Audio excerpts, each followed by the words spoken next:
Good afternoon. My name is Jodie Ginsberg. I'm the Chief Executive of Index on Censorship.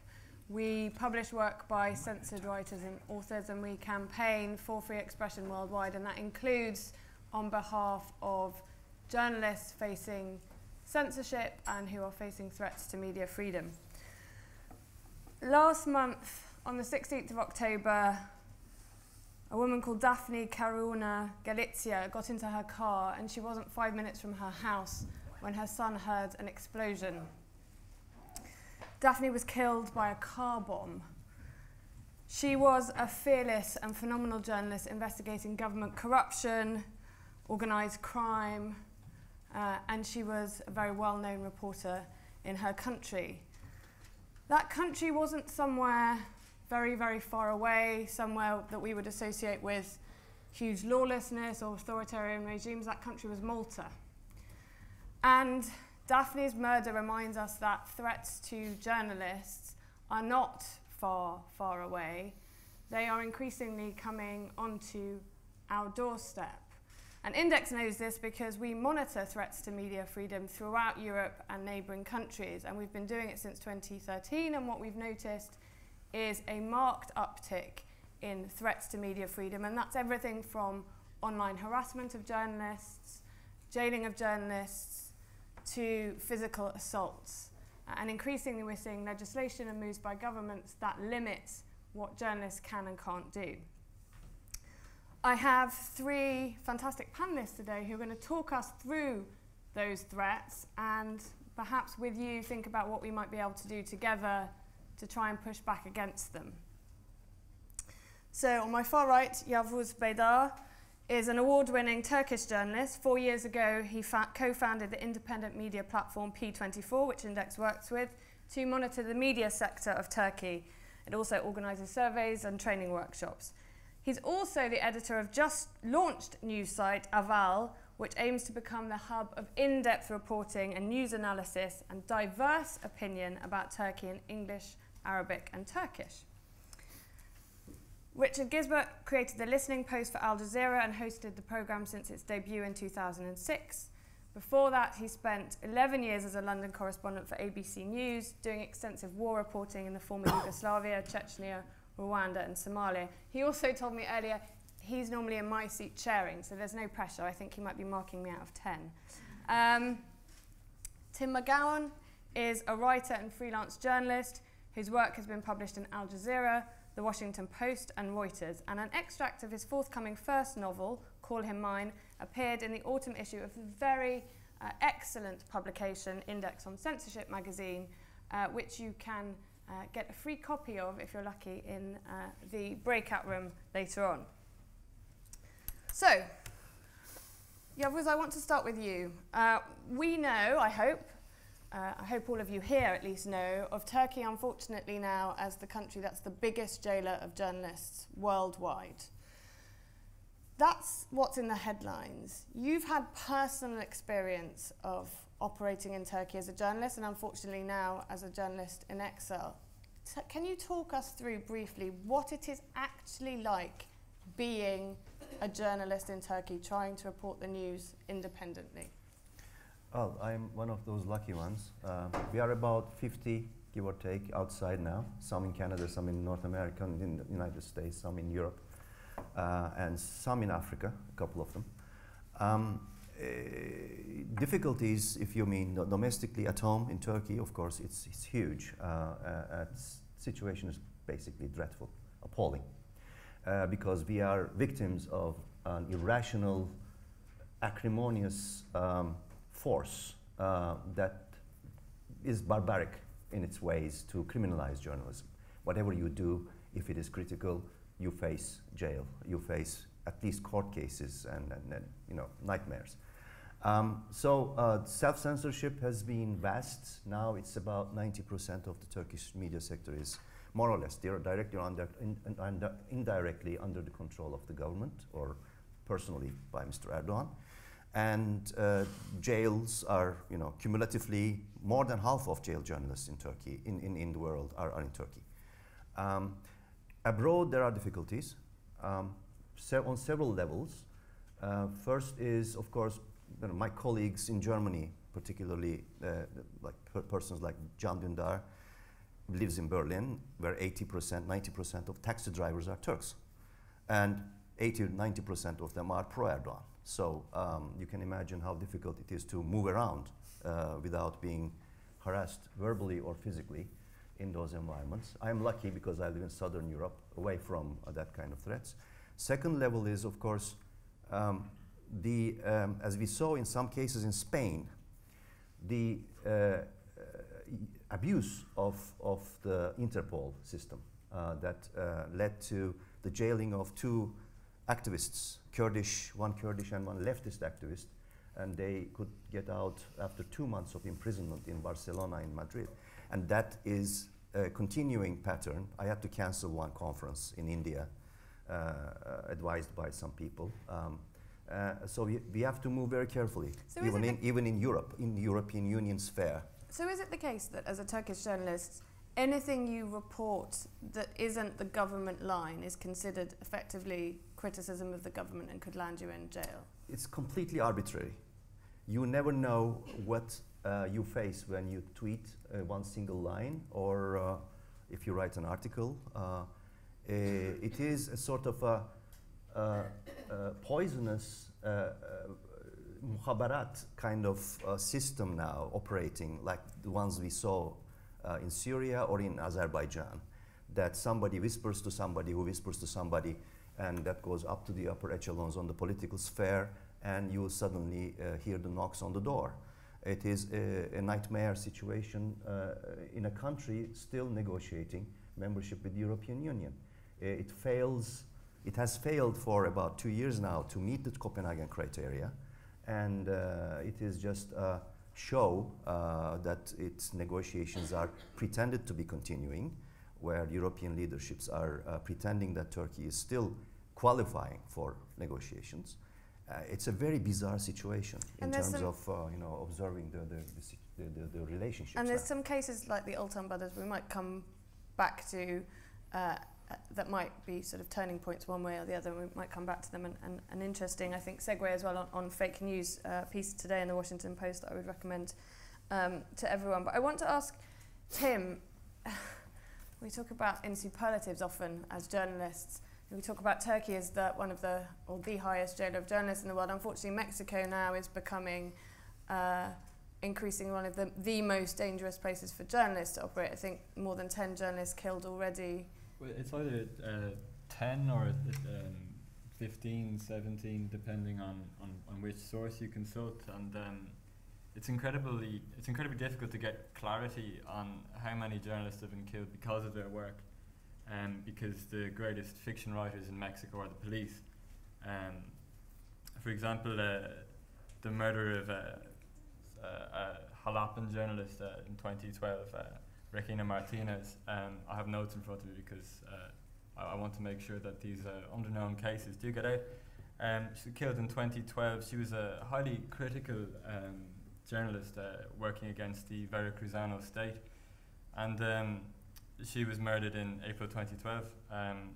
Police found a small quantity of beer bottles. We're not talking about George Best levels or anything. And concocted a nonsense that she had been murdered not because of her criticism of the government, but because of a crime of passion by some speculative invented lover.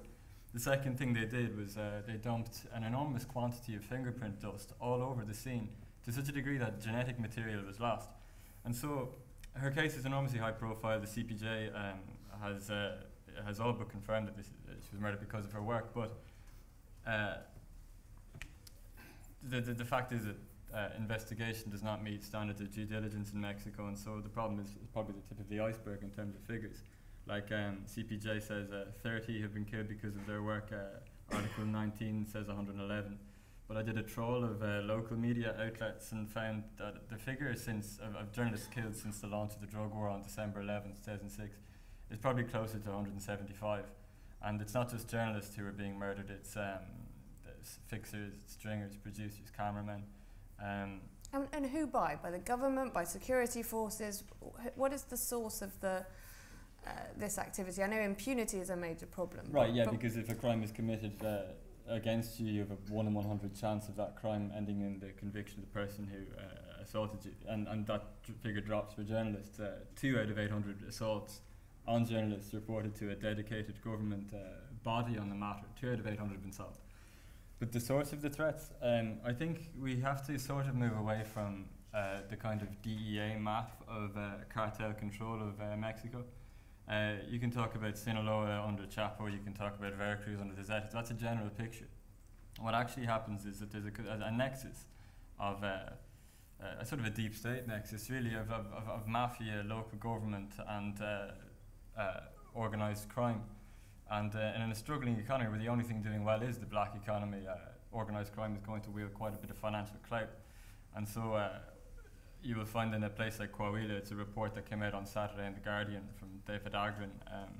3 of the last governors of Coahuila between 2006 and 2014 had their election campaigns funded directly by the Zetas. So, I mean, it's a mixture. It's from police. I had a friend of mine who had a gun pressed to his head by members of the Juarense Federal Police in 2011. I have another friend who lives in fear of the Zetas in Costa Rica. And I have another friend who won't use Uber because she's afraid that the mayor of Mexico City is monitoring her movements. So it could be one of 3, you know.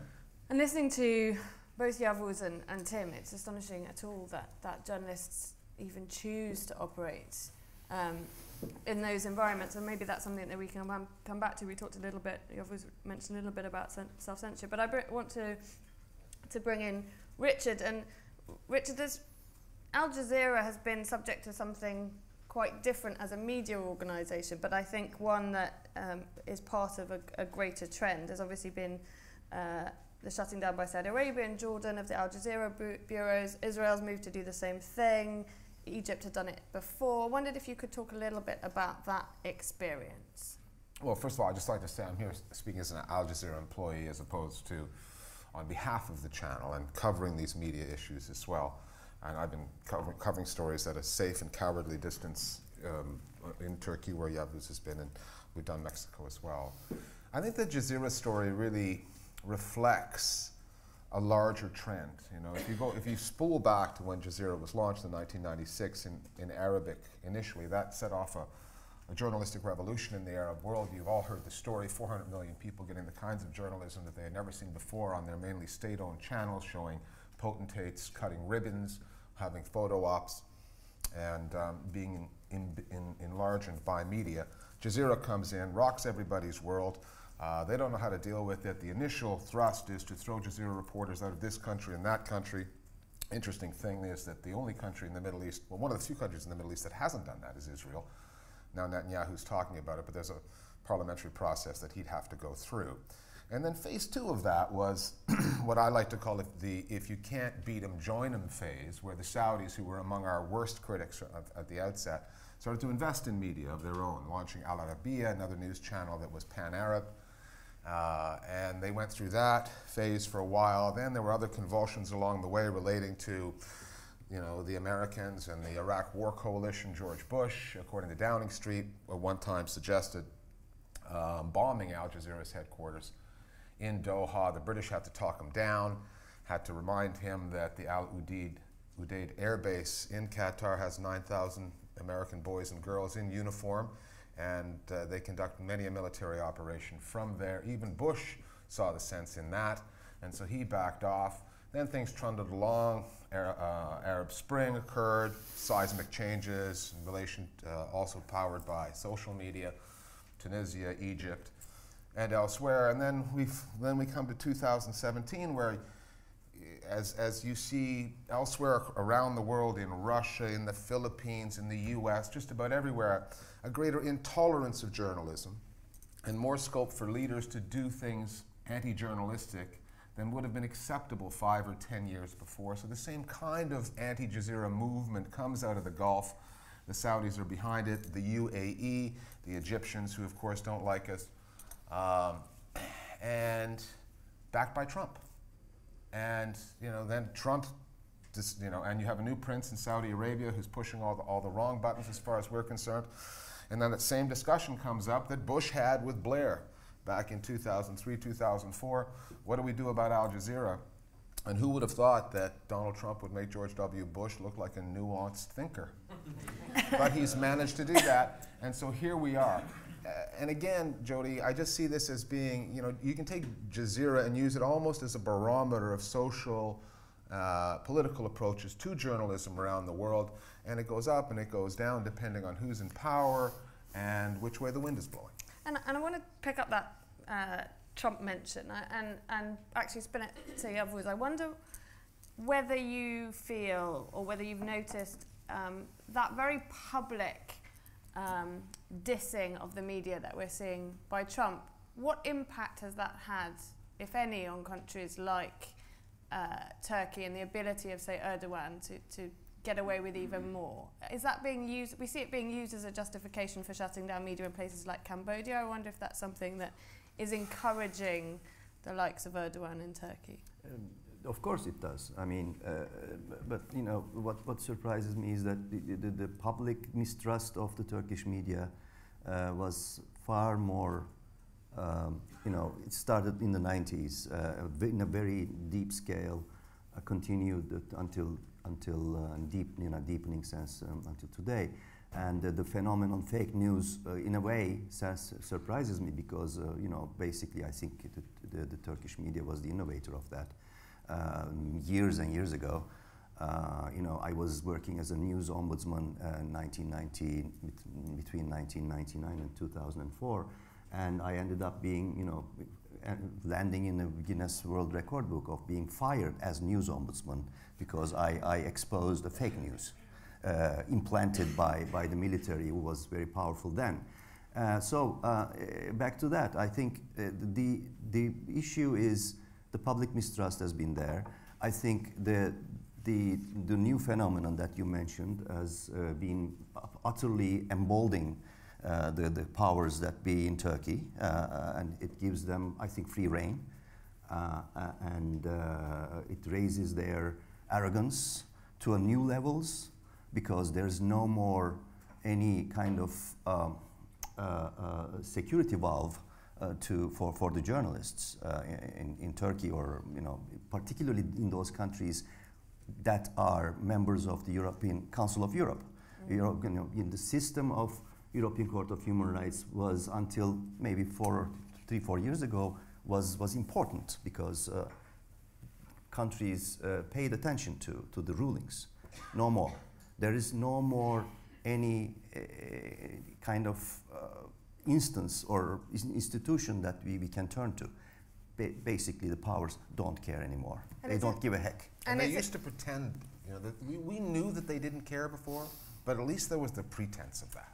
Yes. And on human rights, on the rights of journalism, that's one of the things that's most notable for me, is the pretense has gone away. They're not even pretending anymore, and too often they're getting away with it.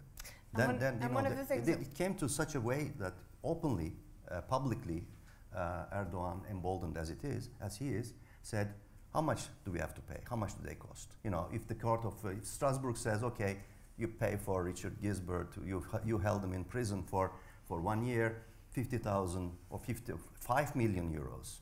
Who cares? And I think your point about public antipathy is interesting. One of the things we've noticed through the Mapping Media Freedom project is that's often a precursor, I think, to greater crackdown. So we noticed already, one of the things that we noticed in Turkey was that sort of online harassment of journalists, local government officials publicly denouncing journalists is sort of a precursor to a much more public move by governments. We've seen it in Poland and we've seen it in Hungary.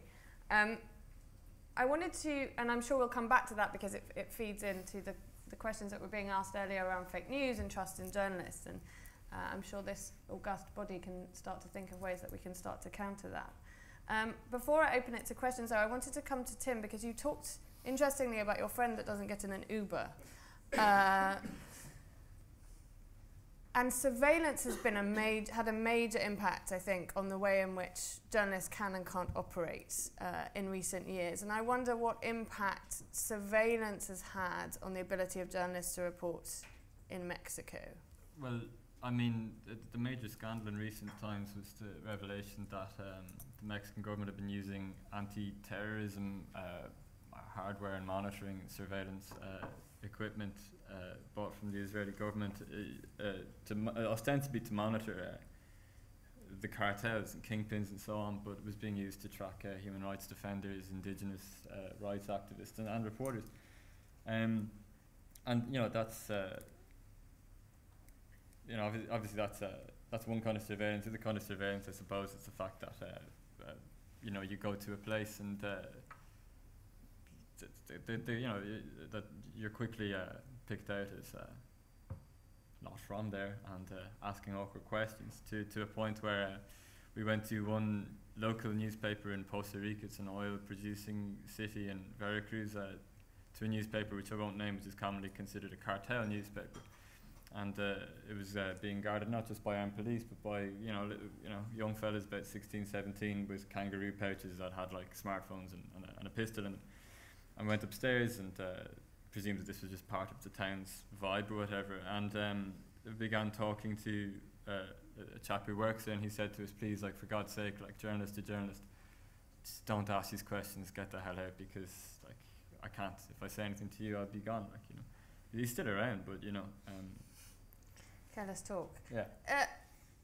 Richard, you've been hosting the Listening Post since 2006. I wonder if that time, whether you have noticed the increased use of surveillance by governments and others having an impact on the way in which journalists operate or their ability to operate, or whether you see the limitations on media freedom coming largely from elsewhere.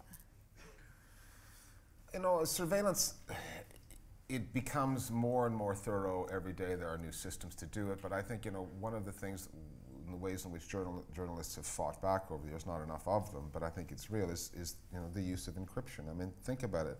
I mean, 10 years ago, had Tim and I been in contact, had I been a source and he been the journalist, would encryption have even come up in our communications? We wouldn't have gone there. And I find that the whole surveillance encryption debate is one that journalists were very slow to learn on. They were bad at protecting their sources. They were bad at protecting themselves. And governments were bad at understanding what it was. I mean, it wasn't just Theresa May who just suggested that we end encryption. It was David Cameron before her. So I find surveillance, it isn't my specialty. What I do notice is journalists were slow to learn about it. Governments have been worse at dealing with it, but we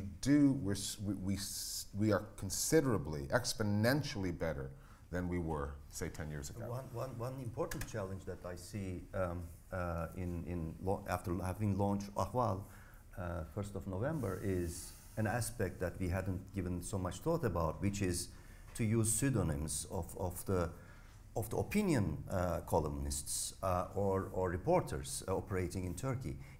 I have a pretty large network of academicians, experts, etc., and most of them approached, say, I want to write, I care as an intellectual about this country, but I can only write under a pseudonym. The same thing with the reporters, and that causes us a lot of problems in terms of credibility, in terms of perception of trustworthy website or trustworthy the news source. That's a big challenge now. I think more or less 40% of whoever we approached are suggesting yes, but under those conditions. There's just one thing I want to mention on Turkey, and we discussed it earlier. We've been covering the Turkey story since 2006. Yavuz has lived it. But one of the things that we noticed was journalists not supporting other news organizations early in the Erdogan story has proven to be critically important. Yeah. Yavuz will correct me on the dates, but I think it was around 2008, 2009, when Doğan Yayın, which was the biggest news conglomerate in Turkey, owned a bigger piece of the Turkish media sphere than Murdoch owns of the British media sphere. They actually got into problems with the Erdogan government over a property development in Istanbul. They fell out not over their journalism, but on some side business that the conglomerate was doing in another area. All of a sudden, Erdogan turns against them, and presto, a $1 billion fine for back taxes, which I thought was very convenient and quite colonial because it was a nice big round Western number. that everybody could understand. And Doğan is then forced to parcel off a lot of its news assets and is effectively knocked out of business. But other Turkish media, many of the other Turkish media outlets at the time, needed to stand up at that moment and protect people that they are in competition with every day. And they failed to do that, including all the media outlets owned by the Gülenists. Zaman, the biggest English language newspaper in the country, was among the papers that was taken down after the failed coup of 2015. And we, of 2014? 14. And we sat down with an editor from Zaman, and he was, making all the kinds of statements that you would expect of an editor of a news organization that was under siege. And the question we had for him was, where were you in 2008, 2009, when Doğan Yağın went down? That's when you needed to step up. But at the time, your patron was supporting this government. You also had commercial reasons to see the end of a competitor. You saw a bigger market share. And why should other people stand up and fight for you today when you failed to stand up for your colleagues 5 or 7 years ago? And he did not have a good answer for us. And No, so it tells this is like a end result of a rotten media sector that began in the early 1990s. Yeah. The other media proprietors could not stand for Doğan because they were as rotten as the other. And they had commercial their reasons. rivals. So I want to get solidarity. I'm sure is something that all of the British newspapers amongst you will feel very strongly for one another. And I am keen to get you to speak. I think we've got about 10 minutes. So if you have questions, please raise your hand. I'd ask you to say who you are, please. There's a question here. Paul Connew, media commentator and a columnist for the New European. With regard to Turkey, how concerned are you that the Mueller inquiry in the States now is targeting General Flynn, currently more on him allegedly receiving over $1 million or more with his son for trying to help extradite the exiled Turkish cleric who Erdogan claims was behind the coup, which is interesting because Flynn is obviously under investigation with Russian connections too. But it's interesting that the Turkish one seems to be the one that's more likely to lead to, in the short term, to an indictment. I'm not concerned, but I'm very excited about this story. It's the most exciting story, journalistically speaking. It has very many layers, but short answer is that it's not going to evaporate. It's going to be more and more deep, and it may lead to an impeachment even.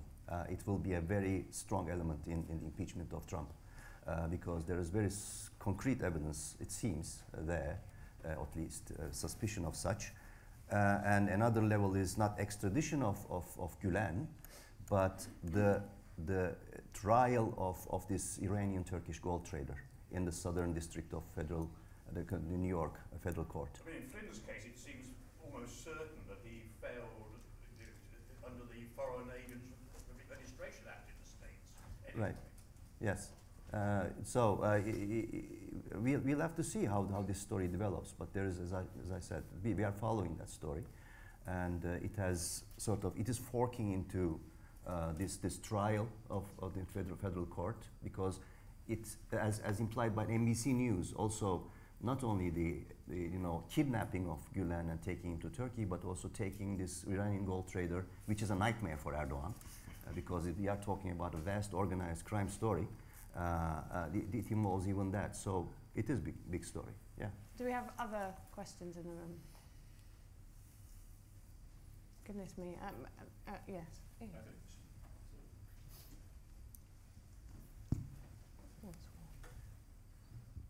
Thanks very much, and thank you very much to the panel. It's frightening to be safely protected here in Britain, and then to hear what is going on and be reminded what's going on elsewhere. And on that subject, can I ask the panel what they think the effect of what goes on here in Britain, how free the media is here, and how much government attempts to shackle us here, is seen elsewhere to those who would attempt to control and close down the press in other countries? And what more do you think that we can do in this country to fight on your behalf? I don't think journalists overseas pay a great deal of attention to what's happening within the British media sector. I think when they look at the British media sector, the discriminating ones, they'll see a country that has a completely different set of media problems. This isn't on the agenda, but the country is currently dealing with the ramifications of Brexit, a 52-48 vote that resulted after 70% of the newspaper market, which is in the hands of right-wingers, advocated a certain position. I think the discriminating viewers of British media will see also the huge effect that those newspapers have on broadcast output, which is regulated. That's been studied by Cardiff University and others and shown to be significant. I think when they look at this country, they will have seen that last week, as her government was disintegrating around her, Theresa May losing a minister one day, preparing for the collapse of negotiations with Brussels on another day, somehow found the time to attend Paul Dacre's 25th anniversary because she knows who runs the country. I don't think Britain, through its robust attempts to protect the freedoms of its journalists, I don't think it sets an example that other countries follow. I think the model here is deeply, deeply flawed. I think that anybody with a discriminating point of view, looking at the way the media are tilted, looking at the 52-48, anyone who would think that the media haven't actually been dictating a policy that is probably not in the long-term interests of the electorate, I don't think people see Britain as any kind of shining example for media. And we know certainly at Index, though, that what the government says or what the government does is picked up elsewhere. So you can bet every single time a British government official says something that might suggest that they want to more closely or tightly regulate the media or anything that might limit free expression in Britain, I will get a phone call from RT or Sputnik because they are desperate to get me to say something that will validate the Russian position on limiting free expression, using the UK as a shining example of a narrowing of free expression.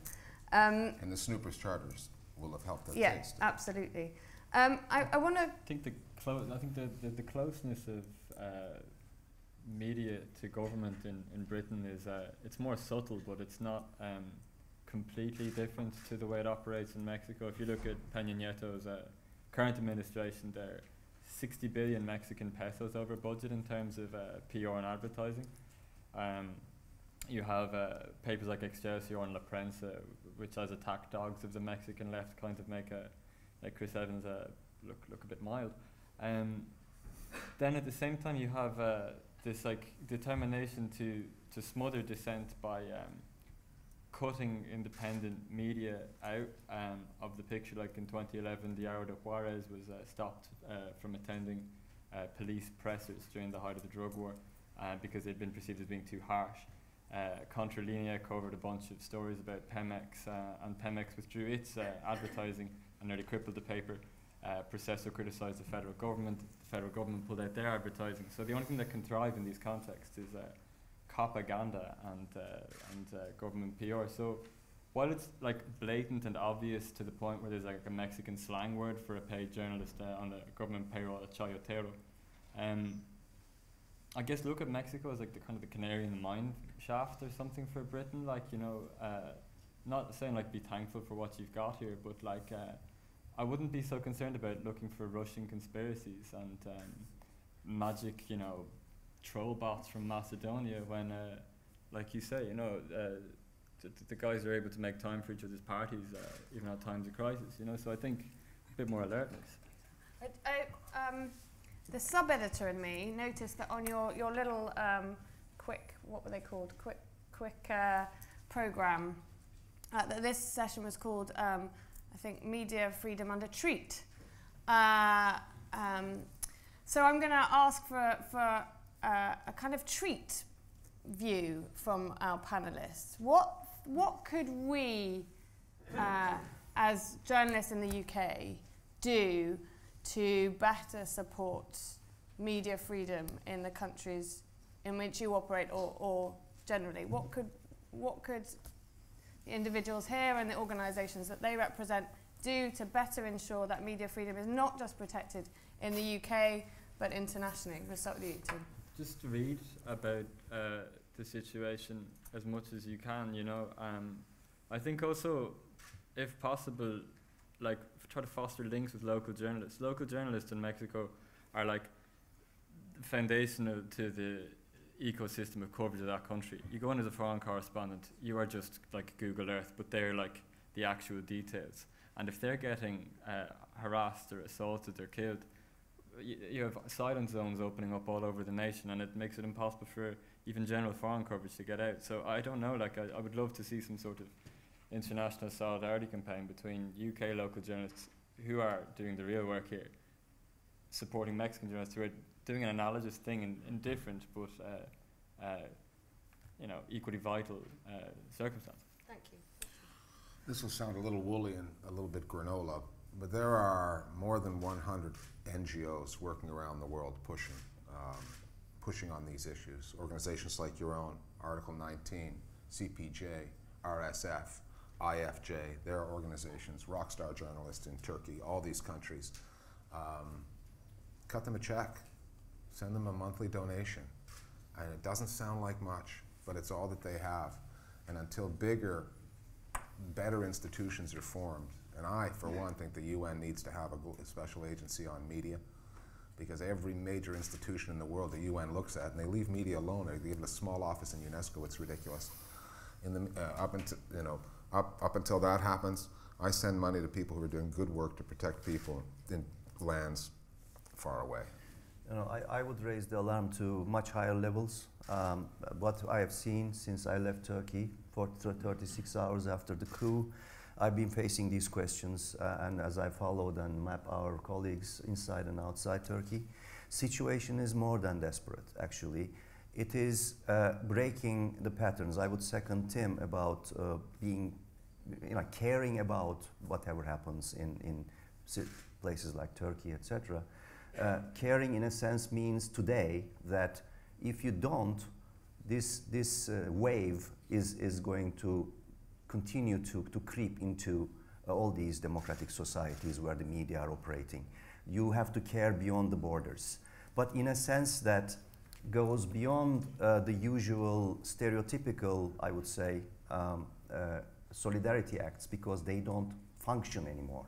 You know, I just observed Reporters Without Borders, CPJ, Human Rights Watch, all of these institutions fighting desperately to get these journalists out of Turkish jails, for example, or Azerbaijani jails, but we are talking about Turkey negotiating partner with the EU. Not even there it's functioning anymore.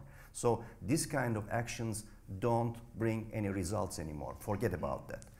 What means is, I think, as long as these are continuing, to bring it into a new level, meaning either, for example, Society of the Editors here can perhaps work for adoption of each and every journalist by a single newspaper in the UK. Let's say newspaper X adopts journalist Y from a prison and follows his or her case on daily basis. This is our journalist. This is our honorary member of staff. Yeah. We care about this person. And report what happens to his family, financial situations, sisters, brothers, daughters, kids, etc. This will bring the civil society to a higher level of awareness wherever they are. In a small, even small towns in the UK are important. I think that's the way it should work now. More active, adoption process, but not CPJ adopting. They don't care anymore.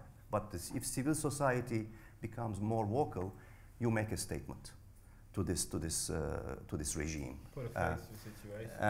And also bring action to a new level. It may perhaps lead to town X in UK, Spain, Germany, adopting each and every town, municipality adopting a certain dissident, not only a journalist, as part of their honorary citizenship.